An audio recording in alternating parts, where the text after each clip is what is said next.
No sign compatible with Chris, them all. Libras are not compatible with everybody. That makes sense. Y'all got issues. But mostly for Earth, water. Water is really good for Earth. I like fire and air.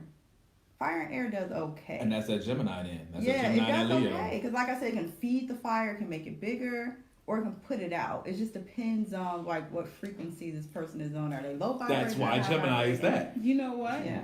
All the women in my life, my mother, my best friend, a couple other friends, they're all Libra women. And they're all very honest with me because I can go off on a tangent and be very outspoken and vocal. And I'm the friend who's they come to for the brutal truth. But they also bring me back down to earth and keep it, they calm me down. So wait a minute, so Libras are what you were raised by, right? Mm-hmm. And your best friend is a... Chris is a Libra. Interesting. I got another good friend who's a Libra. Mm-hmm. Three friends they're all born within a couple of days of each other.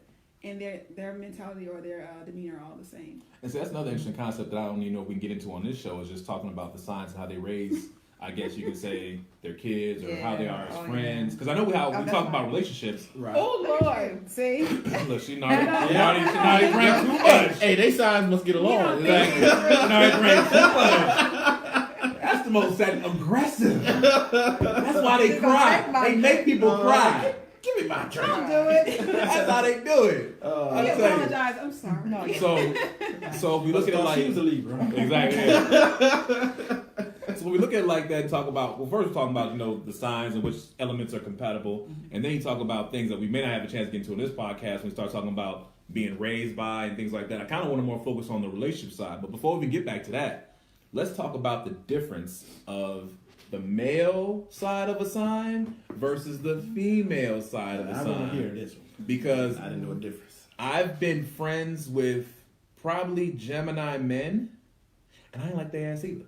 You know what I'm saying? Like, real talk. Like, it all depends on exactly, I guess, that type. Because it seemed like that trait is, like, the same across the board. Just everybody, the male and the female is just different. It's just different energy. They bring different energy. And it's like the same, like, core concepts, but the way it presents is just different.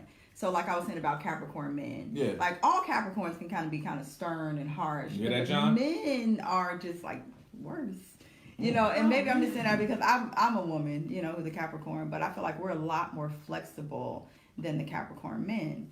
Virgos, I get along better with Virgo women than I do Virgo men. To me, the Virgo men are too tough. They're like critical, hard to get along with. I like Virgo. Well, I like Virgo women. I mean, I enjoy them. I like them. But I prefer the women. I can't think of any Virgo men that I know that are in September, right? I don't know Virgos. Mm-hmm. Yeah, see, my mother was a Virgo.